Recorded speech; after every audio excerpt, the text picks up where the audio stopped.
In the span of just a few minutes, Michael Cohen and Paul Manafort have pled guilty to 16 different counts covering a wide range of different financial crimes, tax evasion crimes, and campaign finance, of course, being the most important there. The question is, what does this all mean? What does it mean for Donald Trump? Where do we go from here, both for Paul Manafort, Michael Cohen, and also perhaps for the president? We're joined now by Ben Clements of the board chair of Free Speech for People to help break down some of the legal drama we're involved in right now. Welcome to the show. Thank you, John. Good to be here. It's good to have you here. So I want to turn first to Michael Cohen, because your organization was actually involved in some of the initial complaints to the FEC about some of Michael Cohen's now obviously illegal activity. So how did that process actually start, and how do you feel in that particular area that your organization was involved in? Do you feel that justice was served yesterday? Well, justice was begun to be served yesterday. Certainly, it's a very important development to see Michael Cohen being held accountable, to see Michael Cohen admitting to these crimes that he has committed, including, most importantly, the crimes to attempt to illegally influence the election at the direction of Donald Trump. And you know what's interesting is that obviously he pled guilty to all of these crimes, but then he also, without entering into any sort of cooperation agreement with anyone, as far as we can tell, said that he was directed to commit these crimes by the president. In your view, why do you believe that he offered that information without any sort of direct guarantee that he'll benefit in some way from having provided it?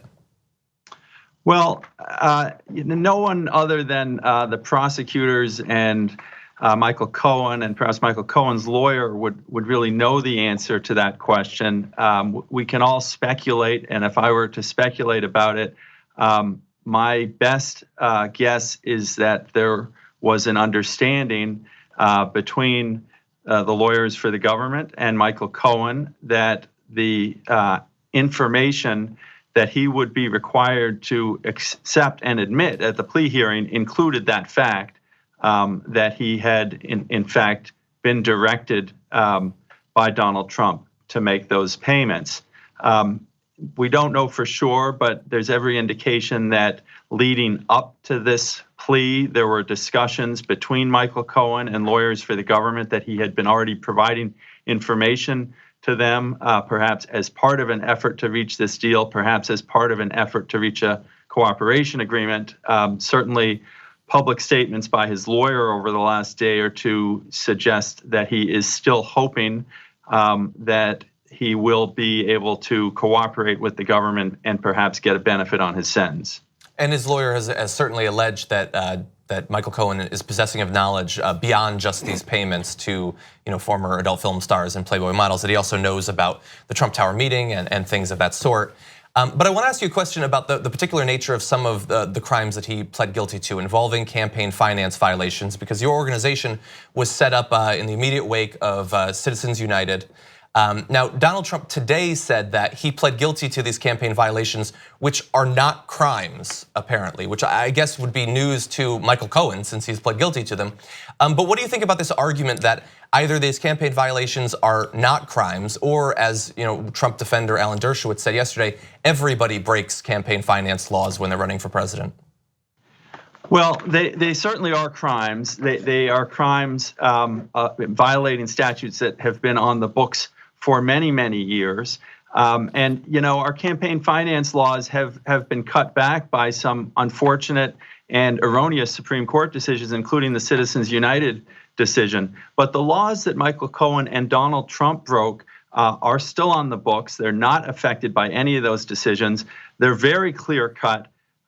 As you know, John Edwards was prosecuted for conduct that was similar but far less clear cut than the conduct that Michael Cohen admitted to yesterday. The jury did not reach a verdict on most of those counts. There was a hung jury, and since he was no longer a candidate or a federal official, the argument didn't go forward.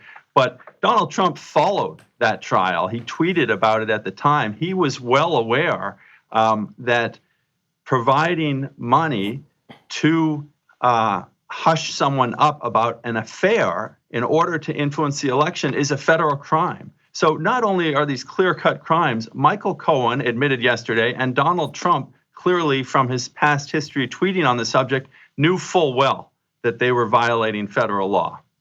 Ben, this is JR. I was also wondering, because this is the question that everyone's going to ask, and we know that's how it is, whether or not they follow it closely or even know the legal system or even know how, once a politician is in this position, how it works. So I'm asking this for everyone to find out, because the question now becomes, so does this lead to a removal from office for Trump? If he's charged or indicted with something, what's the process then when what people want to do as far as ending his time in office? Yeah, well, the process is something that we at Free Speech for People have been working on for a long time. And in fact, we have just released a book last week called The Constitution Demands It, the case for impeachment of Donald Trump, in which we outline 8 separate categories of impeachable offenses that he has committed. Most of them he has been committing continuously throughout his campaign. We had a 9th chapter, and we talked about potential additional grounds to come, and one of them was the hush money payments to Stormy Daniels and Karen McDougal. Obviously, if the book were being written today, it wouldn't be just previewed as a ground, but it would be included as a ground. The president's personal lawyer has just admitted under oath that he committed federal crimes to try to influence the election in favor of Donald Trump at the direction of Donald Trump. That is more than enough for Congress to begin an impeachment investigation. And the way that works is typically Congress, the House of Representatives, has the Judiciary Committee conduct an impeachment investigation and then decide whether or not to recommend articles of impeachment. There is no need to wait for the completion of any of these criminal investigations, and there's certainly no need for a criminal indictment. Typically, in fact, more than 2/3 of the impeachment investigations that Congress has conducted over the years have not involved any particular violations of federal crimes. So there's no reason for Congress to wait. It's long past time. They need to begin an impeachment investigation. But of course, the Republicans have seemed largely disinterested in any sort of oversight over the executive branch, even at the far lower levels than impeachment. That could change, as a result of the midterm elections. Perhaps the Democrats take control and impeachment becomes more likely. But either until that happens, or if that does not actually happen, if the Republicans maintain control of the House after November, are there any other legal paths that anyone can take to try to hold Donald Trump accountable, assuming that what Michael Cohen said in court yesterday is actually true? Well, there are, but just first to respond a little bit to the idea, you're absolutely right. The Republicans have shown no interest in holding him accountable, but I wouldn't let the Democrats off so easily. They are not demanding an impeachment investigation, and they need to do that. We're not going to see the Republicans move if they're not pressed by the opposition party. But in terms of alternative remedies, there is nothing in the Constitution that says a sitting president cannot be indicted. There are some constitutional scholars who argue that that is somehow implicit, even though it's not said in the Constitution. There was at one time a written opinion of the Justice Department's Office of Legal Counsel saying that a sitting president could not be indicted. But that is far from a settled question. Most constitutional scholars, I believe, are of the view that it is permissible for a sitting president to be indicted. And it's not at all clear that that memo from several decades ago is binding on the special counsel. So it remains to be seen whether the special counsel may in fact decide to seek an indictment of Donald Trump. Well, thank you very much for making that clear. I've actually found, while many people have referenced that Justice Department, effectively a memo or a guideline, it is interesting the deference that's given to it, considering that whoever it was that wrote it, it's not a founder, not a writer of the Constitution, but great respect has been given to that person's legal opinion. Yeah, it's not clear why. I think largely because most of the people discussing it, for whatever reason, support the view that the president shouldn't be indicted, but that is not the law. And there's no indication that the special counsel has taken a position on that other than from, I would say, unreliable sources such as Rudy Giuliani.